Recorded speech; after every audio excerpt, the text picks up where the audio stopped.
Welcome to the Back on Track podcast with me, Sam West. In every episode, I interview someone who's changed, recovered, or become successful after having faced real adversity in their life. What's more, at the end of every episode, guests give you a few bits of advice which you can use to improve your own life too. On today's episode is Jules Schroeder, who's a serial entrepreneur, musician, podcast host, and near-death experience survivor.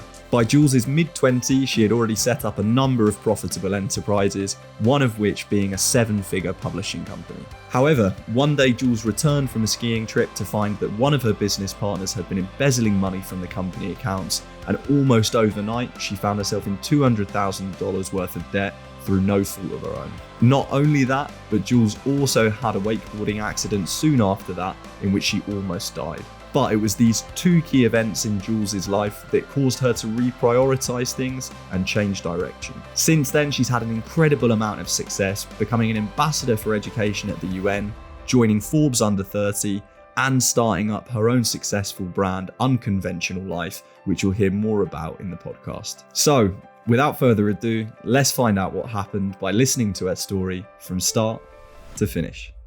Jules, first of all, I just want to say a massive thanks for taking the time to come on the podcast. I really appreciate you giving us some of your time. How are you doing? How's everything going? It's good, busy time of year, crazy year that we've been having, the turning of the tides, and it's so great to connect. I'm sure, especially on your part of the country, side of the world, it's definitely even crazier. It seems like just the recent news cycle even today. Absolutely. It really is crazy. It's kind of, it's nice for me just to get to chat to someone outside of my household. So it's nice that I get to do that in the form of the podcast. But yeah, I sincerely hope things get better soon because, as you rightly say, it's pretty crazy here right now. Cases are, through the roof and we're in lockdown. So this is about all of the human interaction that I get. But anyway, Jules, we'll dive straight into the podcast. And you have an incredible story. You've achieved so much. And I was really excited to do this actually, because I think it's one that I can learn a lot from and also the listeners can too. So by your mid-20s, you'd already started 2 successful companies. One of those was a 7-figure publishing company that was generating $30,000 per client, some pretty impressive numbers there. But what I really want to get into is, how you became an entrepreneur in the first place, how that journey started, because I think there'll be a lot of people listening that have sort of dreams and ideas of running their own business, but they're not quite sure how to make that jump, how to become an entrepreneur. So how did it get started for you? What put the wheels in motion? Yeah, I never really set out to be an entrepreneur. I just knew that I didn't fit in like everyone else. And so for me, I would see everyone else and I always thought I was just different. And I kind of felt like this lone wolf and I'm very much an introverted extrovert too. And so I'd see all these go be a lawyer. All of my cousins or my friends had these set career paths. And I was like, oh, but none of this really feels that great. And then my dad was working Wall Street in New York City. And, I learned at a really young age, he would come home from, working in the boardroom. And instead of seeing what was right with something, he was, obviously seeing what was wrong with something. And so a lot of his job was trying to find the holes in systems. And so I would come to my dad with different ideas or different pursuits and things. And I'd be like, Dad, check this idea out. And he'd be like, well, did you think about this? And did you think about that? And at the time I was like, just accept me. I'm 15. Yeah. And lo and behold, though, that mentality started to shape how I started to see the world. And I started to see the world with where are the gaps to things. And then how ultimately can I fill in the gaps? And that in so many ways, I think is the entrepreneurial mindset. And I didn't even realize that I was brewing it at that age, but it's just looking at your environment. And even for those listening right now, it's what do you notice that's alive in your world that either is causing your greatest pain or also your greatest joy? And where is there something missing that you feel like you're why this is so obvious to me? Why is there not a thing for that? Or why is this done that way? Yeah. And I remember I went into university and I got this internship. There was a clipboard passed around that was want to make a bunch of money this summer, put your name and number down. I was like, hell yeah, that sounds great. Sounds great. Yeah. They were teaching students how to run their own house painting business. And I was like, well, I'm not really into paint, but through knocking on doors, I ended up booking $150,000 US worth of work in a matter of 4 months. And then from that, started to learn the nuts and bolts of business. I realized I wasn't that great at painting houses or hiring the crews. However, the sales and the marketing and all of the core elements, I started to develop those skill sets. And that's the other thing I think sometimes I see so many people get so attached to the path to entrepreneurship. Like it has to be so perfect. Like I've got to find my thing before I get started or be totally sure. And in my own experience, it's been a lot of life's random presentations and just being willing to be curious about, well, I don't know about this name and number on the clipboard, but something in me is telling me to put my number down. Let's see where this goes. I'm not really into paint, but wow, I'm going to learn business. Okay. And then lo and behold, I was able then coming out of that experience to start that first publishing company because I had all the foundations right when I met, these two other co-founders. So it was just perfect timing had I not had those moments before, I think that's always preparing us. Yeah. Yeah. So it's being open to not just the perfect thing. And in your case, that was, house painting, $150,000. That's a hell of a lot of painting. Did you manage to do all of it? Did it go well? Yeah. Well, I mean, so at the time I was this total like free spirited hippie girl in like Boulder, Colorado, this like mountain town. And I remember all these guys were like, who is this chick who's like the top manager of Colorado? Like, what the hell? Like, look at her. Like, how is she? Because I was like so different to these people. But yeah, we did. I hired the crews. We did put ladders through windows and oversprayed cars. But fortunately, I learned conflict resolution at a young age. Wow. And so we mitigated and we completed everything. Talk to us a bit about the journey from that to the publishing company that was so successful. What was the journey like from painting houses to creating that? Yeah, so I was in university. I ended up that next year getting asked to come back to teach students what I had done the year before. So by the time I was 19, I was running a $400,000 company, just like helping these different painting branches from these kids that I had found at university. Wow. And I realized at that point, they're like, stay on again. And I was like, well, I don't really like paint. And so I kind of just surrendered. And like, I've always been a musician, kind of got back into the music industry. And then one day I went to a music festival and I saw this girl with a feather in her hair. And I was like, this is interesting and strange. And this was back in 2011. And I was like, where did you find that? She's like, somewhere in Canada. They're from the fly fishing shop. So I started going to fly fishing shops, getting these long-tailed feathers, dyeing them, putting them in my hair and doing birthday parties around town. And it blew up. People were like, what? Like, where do I find these? How do I do this? And then someone was like, you should start your own website. And I was like, I don't know anything about the internet. I don't know anything about Google. This is 2011. So we didn't have the resources we have now. And I taught myself in 8 hours how to go online with it to sell these feathers wholesales to different salons. And literally I woke up that morning to my first PayPal notification, sleeping during the night, $8.73. And I was like, holy crap, this works. Like somebody found fly feathers. So long and short of it, I ended up, that was actually my first 6-figure company. I would literally get these feathers for $30 for a pack of 200 and sell each individual feather for $30 per piece to salons. It was like insane margins. And so in the midst of all of that, I was at a bar winging a friend. And then this other guy approached me and he told me about, Amazon book publishing back in 2012. And then he asked if I wanted to jump on, and I was just at the tail end of the feather business. And so once again, it was just life presenting itself in the right way. And even when I jumped in, I didn't have all of the skill sets. I mean, I had just figured out the internet. Like a lot of it was do as I go. And that's some advice for anyone hearing this is like, you don't have to have the perfect template. Like you can iterate in real time. And I always like to say it's like data and feedback. Take an action, get some feedback, tweak. Take an action, get some feedback and tweak. And if you ever get stuck, usually you just need to take another action rather than thinking about taking another action. Like put yourself in the medium of whatever you're doing, even if you're not sure how it will set the chain of reactions. And so I took a meeting, and then that ended up with us in the publishing business, where we figured out how to make books bestsellers on Amazon in 2012 before Kindle became a thing. And then we did a 7-figure launch and then did a boutique publishing company after that. Amazing. But yeah, what I loved about that is, you highlighted there the aspect of learning as you go.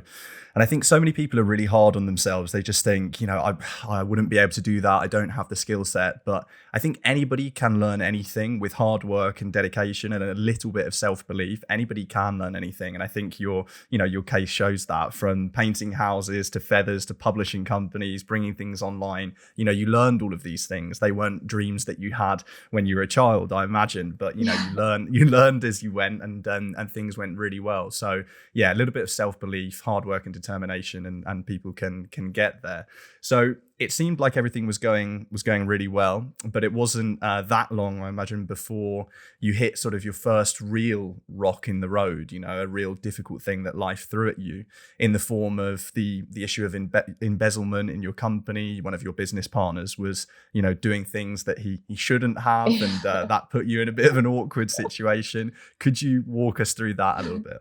Yeah. So we're like 2.5 years into running this publishing company. I'm maybe like 24 at the time. We've got 20 some employees. I was also a sponsored snowboarder at the time. And I just got back from doing 26 mountains in 4 different countries in 30 days.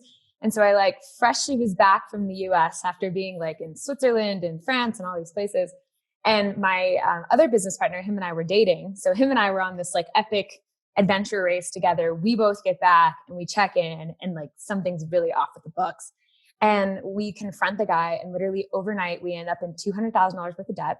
And then working with us at the time was $30,000 per client. And he just ghosted. He just was like, we confronted him and he was like out. And he was very much the architect behind like the business. And so when he left, like we couldn't fulfill on a lot of the contracts that we had. And so that $200,000 kept stacking and stacking. Meanwhile, like I'm living and dating my other business partner with all these employees. I'm just like, what is my life right now?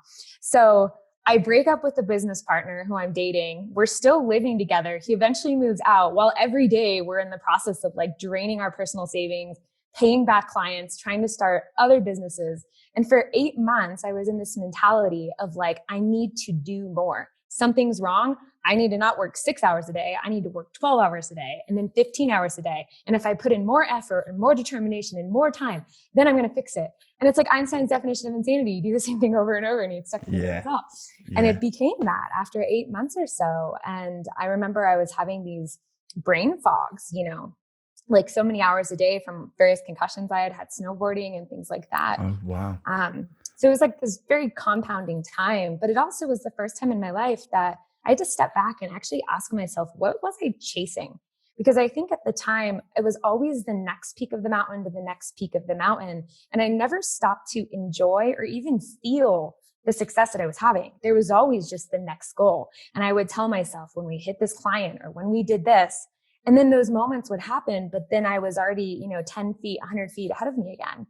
And so it had me really for the first time, like step back, and instead of doing more, I started to actually feel more and slow down and listen more to my internal compass rather than what was externally driving me. And one thing I realized is that when you place all of your worth and your identity into external components like money or status or these parties that I'm going to or the relationships and all that stuff, that is a shaky foundation.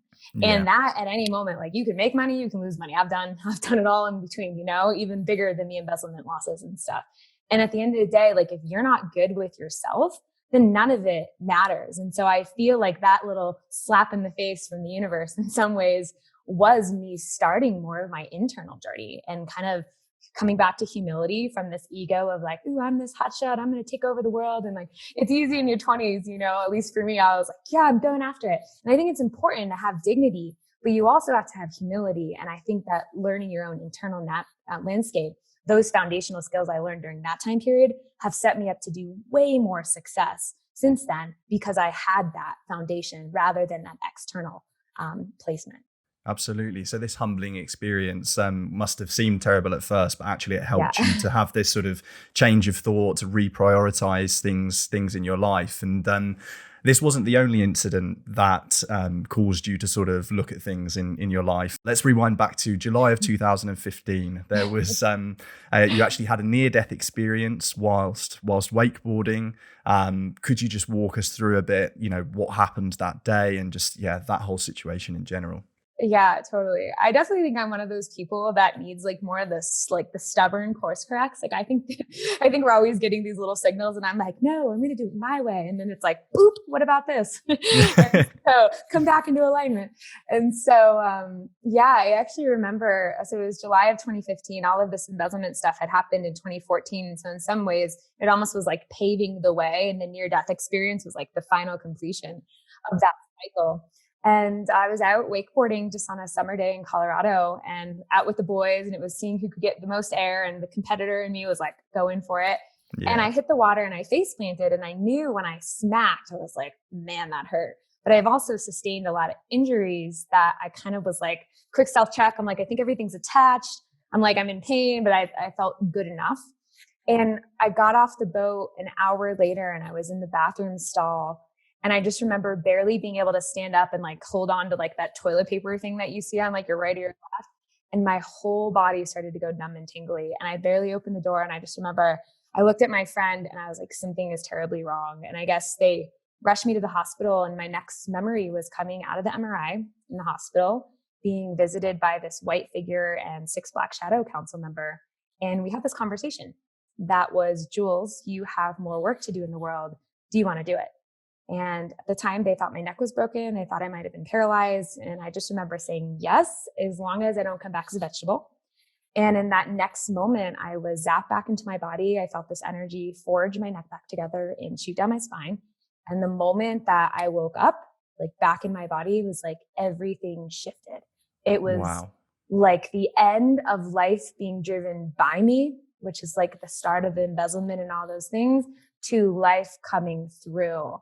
And I didn't even know what that meant at the time, other than 3 weeks later, I get this call from this woman who worked at the UN. And she's like, do you want to come be a global ambassador for education as part of the 17 Sustainable Development Goals? And I'm in a neck brace. I'm like, I just had this huge experience. I'm like, oh, it's not really the best time. But this voice was like, go, tell her this initiative, create you. And next thing I know, I end up at the UN. I get this call from Forbes. We heard what you're doing at the UN. Come be a part of Forbes 30 under 30. Flash forward a few months, come start writing with us, the podcast and all these other things. But it was definitely a distinct shift from that experience. And I think that embezzlement almost gutted the way for that to happen. Yeah, so you had these two massive events, and it's really interesting, fascinating that you often hear for people that have near-death experiences, they talk about these visions, epiphanies, outer-body experiences, and for most of us, we'll never experience that, never know what it feels like. Did it feel real? Did it feel like a dream? What did it? Can you put into words how it sort of felt, or is it just so abstract? It's a bit of both. I think I can describe it like the feeling was like being engulfed in the highest like frequency of love that I've ever experienced. It's almost like something that you look at that just brings you to tears because it's so beautiful. It was like that times 1,000. And I just remember being in this place. And then when I came back into my body, like I felt a lot of apathy. And actually for many years, like I've struggled with this sense of like knowing that that's there. It's like this, like nothing that I do in this human experiment is going to be that. And it's created this deep longing to go home and to like be there. And I think it's also really shown me like separation, like of separation of just like ourself. And it's been a mix. Like I actually had to learn how to integrate my new soul back into my body, which tell me how you Google that, right? Yeah, that's Like, pretty abstract. Yeah. like I didn't even know what I was looking for. All I knew is that I felt like before then I was maybe operating on like a 10-volt battery in terms of my soul. And then I came back charged in this like 100-volt battery, yet my physical body couldn't contain this new awakening that I'd had. And I think a lot of us, we, use meditation and things to expand our consciousness or to grow or to self-develop, yet we hit these points. And if there's not space in your nervous system and your physical body, you can't integrate the change that your soul's doing. At the end of the day, we're, in a body, we're human beings. So you can go ascend all you want. And so I had to learn how to actually incorporate those two. And I read this book by Matt Kahn, Whatever Arises, Love That. And it was the first book after about 6 months of feeling like I had literally lost my mind. I thought I literally had a psychotic break. I was like Wow. going through these crazy shake fits. My relationship wasn't satisfying anymore. I broke up with that boyfriend. Like everything in my life turned to chaos. And I remember reading this line of this book, and he's like, sometimes it can feel like the lights have been turned on and like your whole system changes. And if your nervous system can't regulate it. And I was like, your nervous system? Is that the clue to this whole piece? And it just really transformed some stuff. So just for anyone that's listening to this, if you are in your own path to awakening, or you've been feeling like there's something going on, that book gave me a lot of context and just language to describe an experience that didn't really have language, in my opinion. Wow. Wow, so you have this awakening, obviously the near-death experience, the embezzlement before it, some really big things going on in your life. And then you went on to achieve some incredible things, which you mentioned there, like becoming an ambassador for education to the UN, Forbes Under 30. You started your podcast, Unconventional Life, which we'll get to in a minute. But there must have been a physical period of recovery from your injuries, like being in hospital. Could you just tell us a bit about that?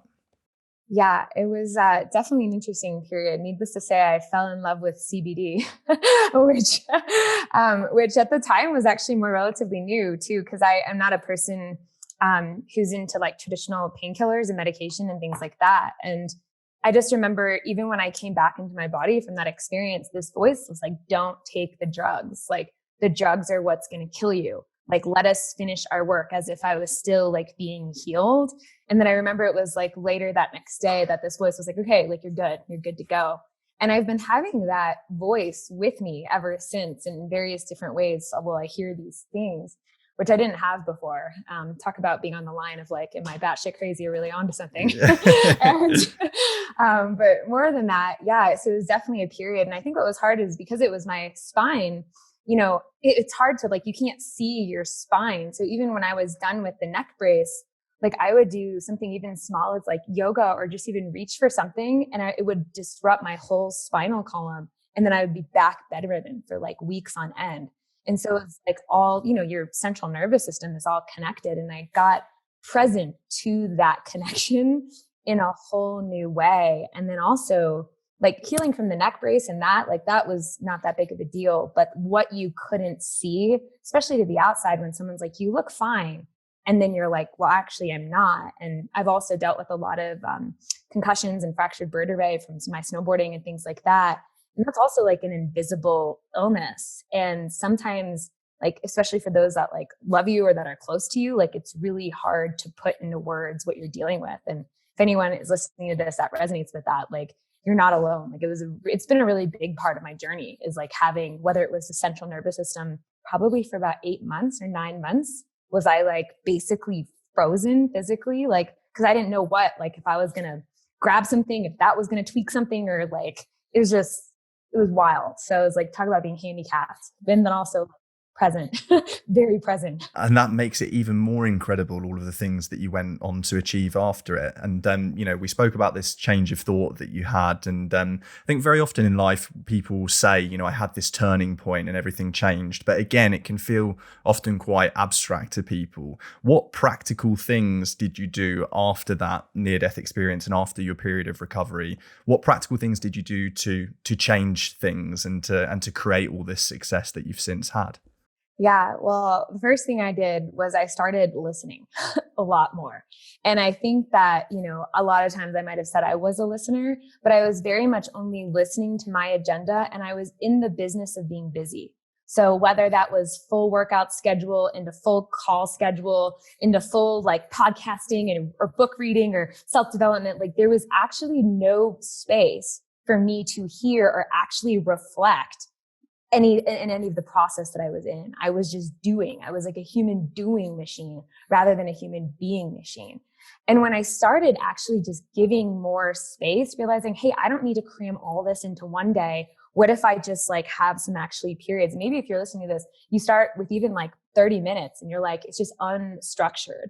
I started noticing that more thoughts and more things from the subconscious started to become conscious. And another way to think about this, it's like the thoughts that you have when you're in the shower or if you're on your way to work, you get these like little whispers or these little insights. And they're often the best ones, aren't they? And they are. And we dismiss that. We're like, "Oh, fleeting thought. Oh, that's nice." And what I realized is that when you start giving those weight and even more space, not just like happenstance in the shower, and then you start acknowledging and confirming or even acting on those little thoughts. Even something is so crazy. I was talking to a client who got this whisper to go to Starbucks.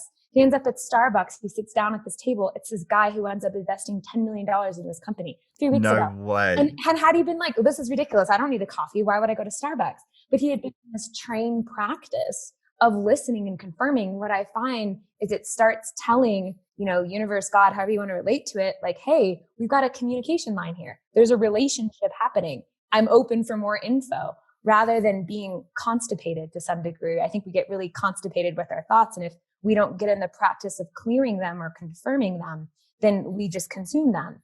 And so that is definitely a big practice. And the other thing I did is I started really getting related to my yes. And what I mean by that is I found I was just a should yeser all over the place. Like saying yes to things that were 6s or 7s out of 10s, or things that I was like, well, if I go to this networking party and I meet one person, then this will be worth it. Or like, I don't really want to like go help with the lawn or mowing this or doing that, but I feel like I should because I'll be a good girlfriend or a good, daughter or whatever it might be. And so I started looking at what's this true full bodied, like hell yes. And then what's just a no. And what would happen if I started just being in the practice of the full bodied yes? And I created this experiment for 60 days where I called it the hell yes or no game. And my hypothesis was if I stopped saying yes to the things that were 5s and 6s, would I then start getting more invitations for more 9s and 10s, more aligned yeses, the yeses that I really, really wanted. And lo and behold, it took me 45 of the 60 days to finally do that because we're so automatically in the process of saying yes, or our brain kicks in and we're like, oh, well, maybe this will be that, versus like just trusting. It's like if someone's like, want to come on an all expense paid trip or whatever it is, and you feel it's like 10 out of 10, like you don't even think about it. It's just, you're just there. And so when I started to develop that relationship, I found that the more I said no to the 6s and 7s, kind of like going to the gym and practicing a muscle, the more those 9s and 10s showed up.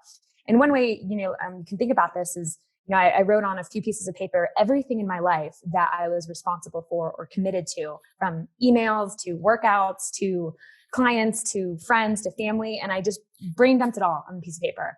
And after that, I assigned it a number on a 1 to 10 scale, 10 being like, fuck yeah, or sorry, hell yes, 10 It's out all of right. 10. You can swear. It's fine. I was like, oops, I didn't ask you before. Yeah, I actually usually call it the fuck yeah or no, but I'm like, oh, the podcast will modify a little bit. It's marked as explicit. And you know what? I prefer the fuck yeah. It's more impactful, it's isn't more it? embodied. Totally. Exactly. At my events, I'm like, it's the fuck yeah. Go for it. Then, okay, great. So it's just the fuck yeah, And so I would write on a piece of paper, looking at all the things, and I had 10 absolute fuck yeah, one being like, I got to stop right now.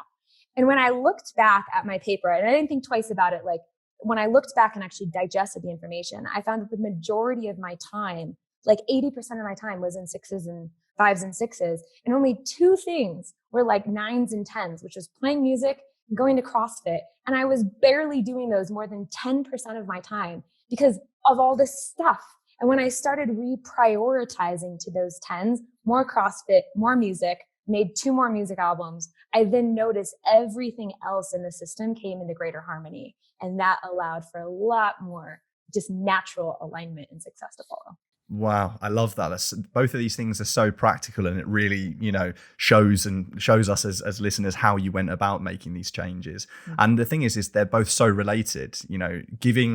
Giving more space in your mind and listening to these thoughts, and also then being able to make the decision on what's a fuck yes or what's actually just an average thing that you do, almost like a reflex. And I think that nowadays there's this success culture which tells people that they have to work so hard and work so much and just sort of keep plowing down the same path in order to get where they want to go, when in reality actually sometimes the best ideas come from taking some time out, giving your mind space for the smaller thoughts, as you mentioned, and very often they'll be the best ones. Then you have a change of direction and you reach, your goal of success a lot quicker than you would have just by sort of going down the same track. So I love that. And so this caused you to create Unconventional Life.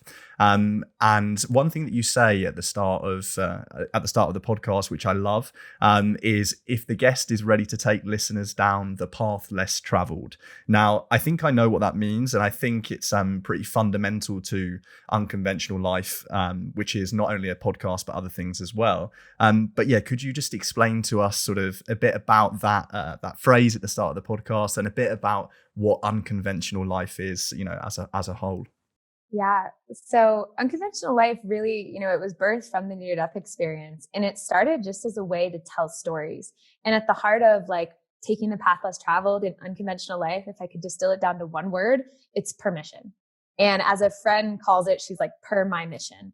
Where I remember being in that period in 2015, 2016, and I had to explain the unconventional life. Like I was like, this is what it means. And now you're like, the unconventional life, like duh, we're 2020, 2021, we get it now. And so the conversation exists in the world, but I just wanted to tell stories of more people like myself that were willing to do life differently. And that didn't mean that you couldn't still be in a job or on a 9 to 5. It didn't mean you had to be entrepreneurial. It just meant that you were willing to be in the driver's seat of your life, intentionally creating your life in whatever way that wanted to look. And at the time, I looked around me and I didn't know or see many people doing that. And I very much felt like this lone wolf. Like, again, you know, there's been this theme in my life. And I think many of us, you might be listening to this, if that's you too, like, hey, we found each other. Yeah. good on us, right? And then, you know, and so I wanted just to tell these stories. And that's when, you know, Forbes reached out and they're like, do you want to start writing for us? And I didn't have any journalism experience. I'm like the worst speller. And I was like, well, I want to do this podcast. And they're like, cool, podcasts are new, hip and trendy. And it's like 2015. And I remember being outside the hot springs in Iceland, hitting send on this mobile Wi-Fi device to my first ever Forbes.com article in Podcast Embedded. And I thank God I was dating a copywriter at the time, because I was like, holy crap, like, this is what is my life right now. Yeah. And I woke up the next day and it had 6,000 views. And I was like, whoa, people are really watching and listening to this. Like, this is wild. And I never set out to start a business. I just knew in my gut, like, I had to tell these stories. Something, that's all the information I had. And this is another part of my process, is I always ask myself, what do I know to be true right now? And sometimes when we think about a goal or a business, we feel like we have to know the whole picture before we can even take step one. And I actually believe that the picture comes into focus in the process. So I always ask myself, what do I know to be true in this moment? And can I just do that? All I knew, I needed to tell these stories. I didn't know why. So I took that step and told the stories. And it was 8 months later, and I was running a digital marketing agency at the time, that I got this vision. And I literally woke up, it was in a dream, like an actual dream. I woke up and Bali were the first words out of my mouth. And I saw 30 entrepreneurs gathering on this like full dinner. And I was like, oh God. And I like told my then partner, and I was like, I just had this dream and I don't know if I'm supposed to do events, because I don't even know how to do events. And I'm not like, what do I do with this? And then for 3 weeks, I grappled on this question. Is this me? I can't do this. I don't have the value. What am I going to call this? Life and business success? Who's even going to come? And I like, what, you know? And so I teamed up with a friend who had been doing this for many years. And in 7 weeks, we sold out the first international event to 30 entrepreneurs in Bali. And the podcast ended up being a big way that people heard about it, which, so lo and behold, I had been building this asset for 8 months. No idea other than I needed to tell stories. And then boom, 6 figures the first month. First thing I ever put out there, we did a 6-figure event. And so like full circle, right? And you just don't know what you don't know until you do it.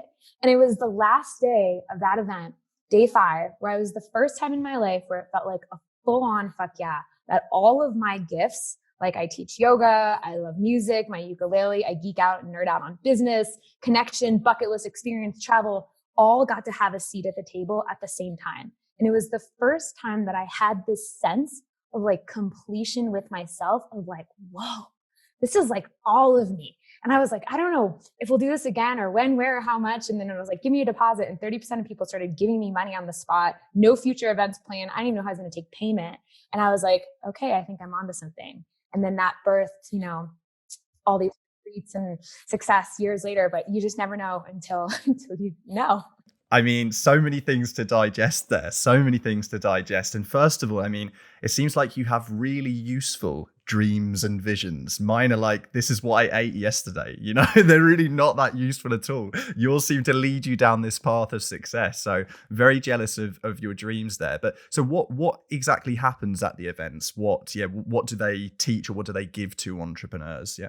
Yeah. So we call them 5-day life and business accelerators. And so they're a curation of, you know, entrepreneurs, musicians, thought leaders from over 75 different countries that range in size from, say, you know, 30. We've had even up to 150. We were supposed to bring 500 on a cruise ship to Italy this past summer, which obviously didn't happen, and kind of sounds like a Saturday Night Live skit at this point. Yeah. Come on a cruise ship in Italy in the middle of coronavirus. Exactly.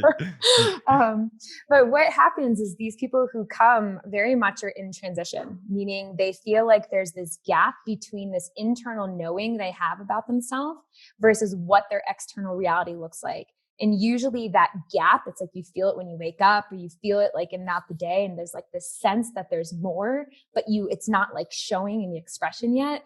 And so the event ends up being literally an inquiry into what you don't know that you don't know about yourself. and like massive breakthroughs get unlocked from that space. And I call it pattern interrupt methodology, where we're changing a lot of variables from what you're eating to being in, we've been on safaris in Africa to tree houses in Nicaragua to private islands in Madagascar. So like in and of itself, you're like in a ridiculous experience with like super high end accommodation and food, but also connected to the people. Like we bring such a cultural element in there. And then that plus just insight about, your business from both a personal development, but also a practical element. And then the types of people that come, I find they get to be mirrors for things. So you'll find people that are right where you're at, a few steps ahead of you or a few steps ahead of that. So it becomes this container for collaborative learning and ultimately co-evolution, where you meet somebody, you have one conversation and they have that exact piece to the puzzle that like you need, or that you didn't know that you needed. And then you were like, whoa. And so, we've had, these events everywhere, and 70% of people keep coming back, event after event, all word of mouth, been ranked the top event for entrepreneurs by Inc. It's been just a crazy journey. It sounds like such an enriching sort of learning and networking experience. It sounds incredible. And the thing that I love about this is after the first one, so without even knowing how you were going to do the second one, you took a deposit from 30% of the people for the next one. And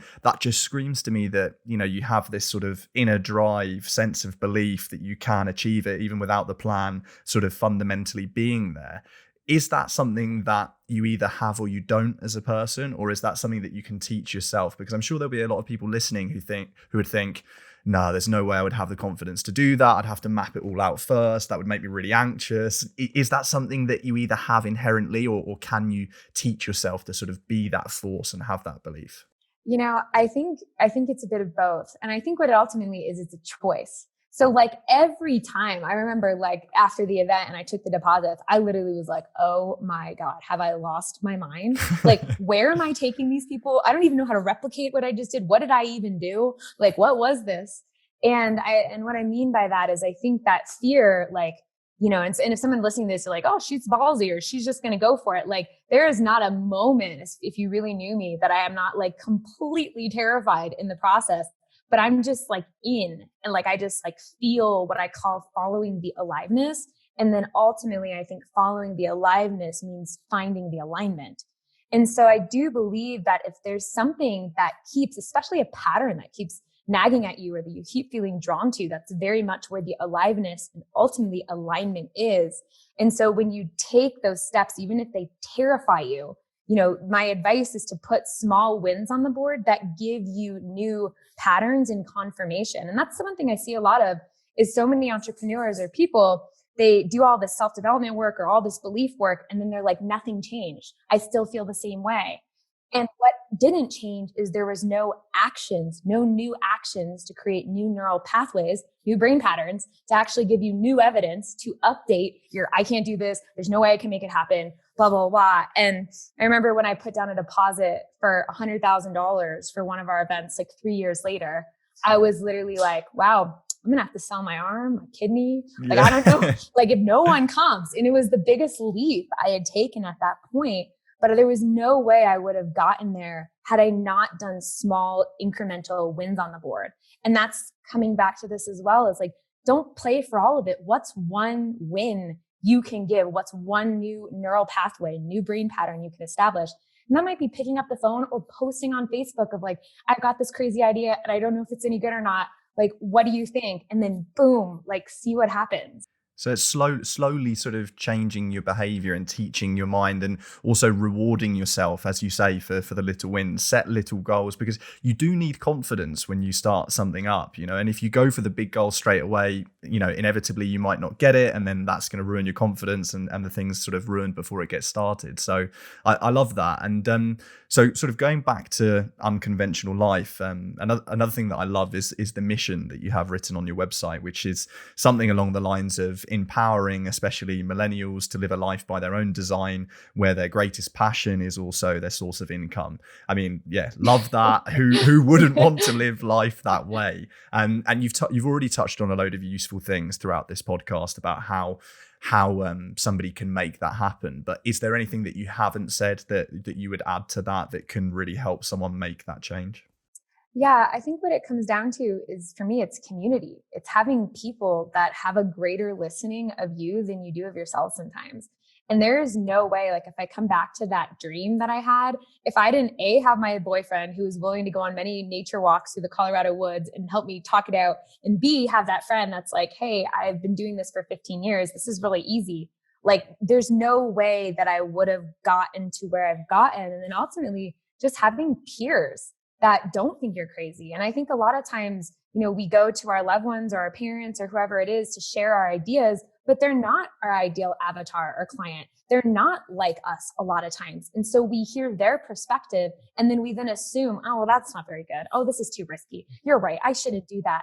And so where you're taking your information, where you're being fed from, is just not from the right source. And it doesn't mean that there's something wrong with those people. It's just about having the people that specifically can meet where you're at and then support you because they've walked the talk.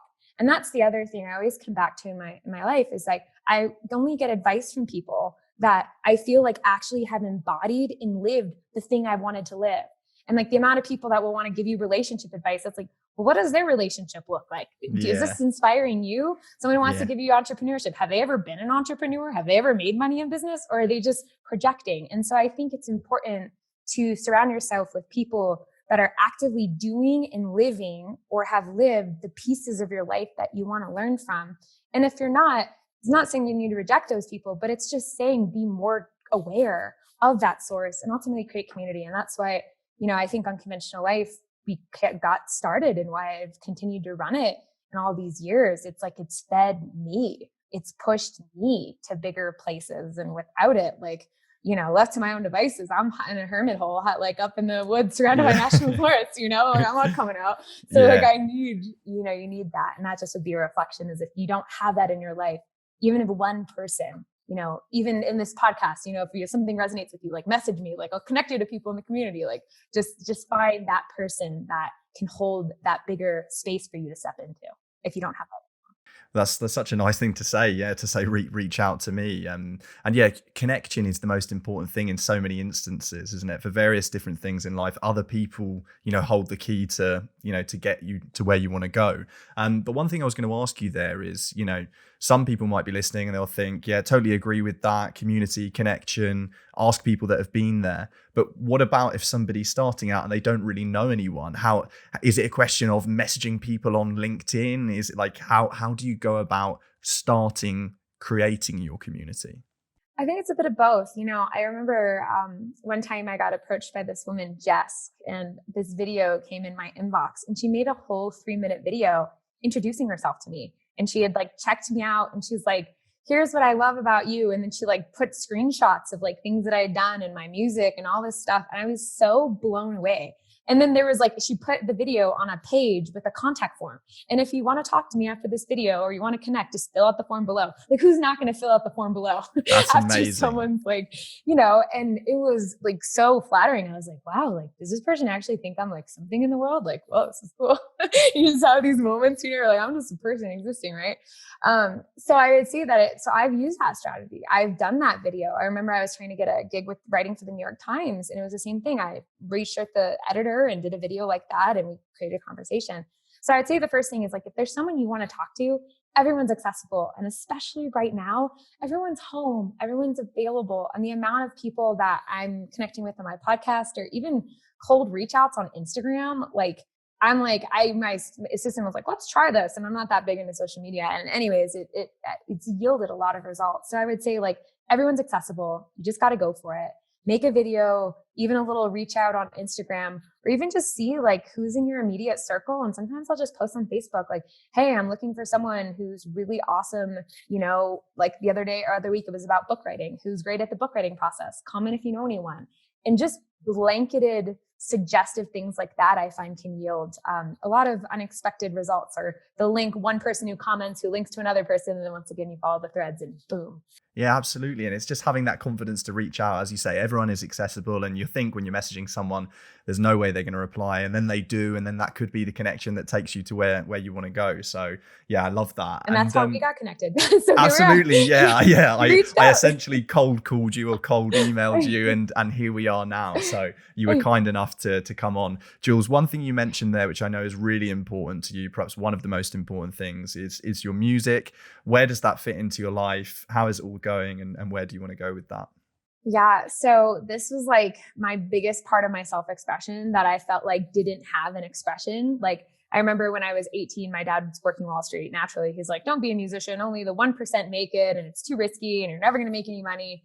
So I got into business and I got really good at that. And I was like, oh, but I still want to be a musician. And that's the other thing. We like fool ourselves. We're like, logically, I'm going to make this choice, but the heart doesn't know logic. The heart knows what it knows. And so it took me 9 years to make my first music album in 2017. And it was like, literally, I mean, as someone who's like an implementer, right? The fact that it took 9 years to like do this music album. That's a while. Yeah. Right. And I think we have these parts because I just dictated. I was like, I don't have the right voice. I don't know how to write songs. I don't have this. I don't have that. And then flash forward, I've done 3 or 4 albums. I've gotten to collaborate with a lot of Grammy award-winning artists, and we just received a grant to do an album in Vancouver, which actually completed last year. We had 22 musicians on the project. I was selected as one of 21 international artists to come out there. And then fantastic. Yeah. So like talk about like I like got into it and I was like, all right, I'm on my 3rd album now in the last like 4 years. I'm like, all right, I'm doing this. And so Judgment Day was a new single that released last month. And if anyone's, Jules Schroeder on Spotify, and that album will drop, Restless Soul is the album I did in Vancouver, and that will drop early next year. But for me, I realized my music was just a shortcut. It was a tool for transformation. And so I would do these events or these podcasts or these conversations, and they would talk like logically up here. But I realized through music, and for me, my music, it's all like channeled, meaning that like how I write songs is like, I'll sit down, I'll put my hands on the keyboard, I'll press record on a voice memo. And within 3 minutes, the entire song, lyric by lyric, will come through. I'll stop the recording, I'll listen back, transcribe it, and boom, that's how my songs get written. And so it's like, talk about that. And then you're transcribing the lyrics and you're like, this is a weird lyric. Like, why would I use this lyric? And then it's always like someone hears the song, they're like, that one lyric. And I'm like, I really like that one. I'm glad it made something to you. And that's the other thing is I realize instead of, trying to understand the gifts, my job is just to translate the gift. And I think that's a lesson for all of us. It's taken me some time. Just try to be the translator of your experience rather than, understanding why. It'll make sense later in my own experience, at least. And, so when I started leaning more into music in that way, I would just like sing a song, or I would be at the UN or improv a performance, and I'd look up and people would be in full tears and having these like profound experiences. And I just was like, what is going on? And I realized that it was less about what I was saying or what I was doing, but more about the frequency that I was carrying in what I was sharing. And that's also something too. I think sometimes I would get so caught up in perfectionism that really the details sometimes don't matter. It's really the transmission that is felt.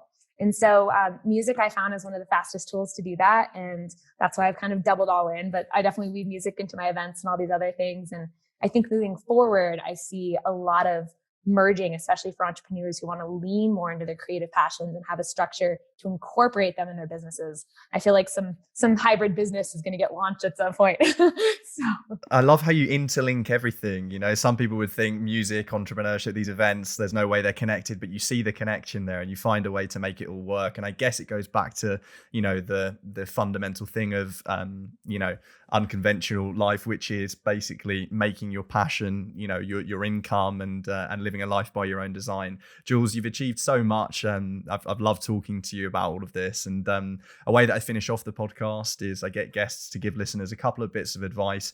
If they ever find themselves going through a really difficult situation, you had a couple in the form of, that $200,000 debt and also the near-death experience. You've already given so much advice in this podcast, but this is a tradition. This is how they're all finished off. So, and you can keep it really general. It might be someone who's just lost their job, or it might be someone that's just had a really terrible injury as you did. You can keep it general and just any sort of final bits of advice for anyone that might find themselves going through a hard time. Yeah. So, for me, mental health has always been a big part of my journey. And I remember, even it was about a year ago last year where I wanted to do this thing called In the Dark and actually just pull back the curtain on top performers' mental health. And so much is glorified, the success, meditate more, be more, do more, you'll get there. And then there's actually just being in the shit. And the shit's real. And it's like real, and we all deal with it, myself included. And I think the time that we're in, what I realize is the more success that I've stepped into, the equal and opposite degree of darkness I felt on the other side. And so they're directly proportionate. So as I hold more success, I hold more capacity for dark. As I hold more light, I hold more capacity on the other side.